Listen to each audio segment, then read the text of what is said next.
बिहार में आरक्षण के दायरा बढ़ा था। जातिगत आरक्षण 55% से करके 65% कर दिया गया था और सरकार की तरफ से यह दलील दिया गया कि 55% आरक्षण से बिहार की गरीबी दूर नहीं हुई। दबे कुचले वंचित शोषित पिछड़े अति पिछड़े आज भी उसी अवस्थे में जी रहे हैं और सरकार ने इस दलील देते हुए आम लोकसभा का चुनाव देखते हुए इसकी दायरा को बढ़ा करके 55 से 65% कर दिया है। तब से बिहार में राजनीतिक गहमा-गहमी छाया हुआ था।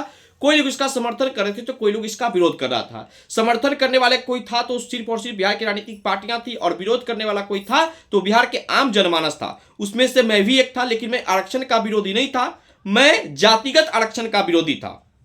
क्योंकि गरीबी जाति देखकर नहीं आती, गरीबी हर वर्ग में होता है, चाहे वो सामान्य वर्ग के हो, दलित हो, पिछड़े हो, अति पिछड़े हो, ओबीसी हो। और हम ये चाहते थे कि आरक्षण जो मिले वो गरीब तबके के लोगों को मिले ताकि उसका निदान हो सके। और हमने आरक्षण पे एक वीडियो ही बनाया था, एक भुंजा बेच रहे दलित भाई का हमने वीडियो ही बनाया था कि आखिर वो अपने जिंदगी की त्रासदी से झेल रहे हैं, उनकी गरीबी है इसलिए वो भुंजा बेच करके अपना जीवन यापन कर रहे थे। उसमें हमने वीडियो ही बनाया था और मैं भी इसका विरोध कर रहा था कि आरक्षण जो जातिगत आरक्षण बढ़ा करके 55 से 65% कर दिया गया है, इसे आर्थिक आधार पर कर देना चाहिए, जैसे सामान्य वर्ग के लोगों को आर्थिक आधार पर आरक्षण का लाभ मिलता है। अगर आरक्षण का आधार आर्थिक होता तो शायद जो दबे कुचले निचले तबके के लोग हैं उनका विकास होता। लेकिन बिहार सरकार ने सिर्फ और सिर्फ आरक्षण के नाम पे राजनीतिक रोटी सेकने के कारण इस आरक्षण को जाति के आधार पे दे दिए ताकि उस तबके के लोगों का वोट ले सके। लेकिन हमने पहले भी कहा था कि ये आरक्षण जो है सिर्फ और सिर्फ हर वर्ग के अमीर लोग ही इसका लाभ उठा पाएंगे,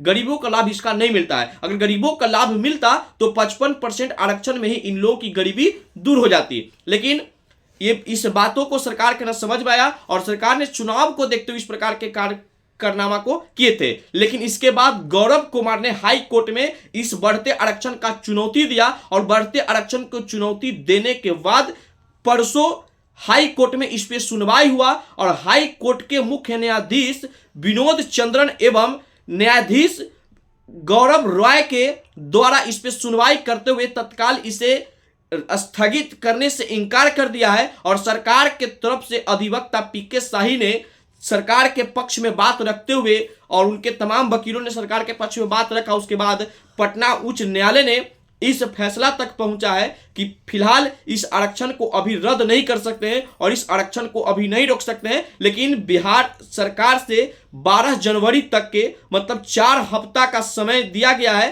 कि 4 हफ्ता में सरकार इसका जवाब न्यायालय के समक्ष रखे कि आखिर आरक्षण बढ़ाने का इनका मकसद क्या था।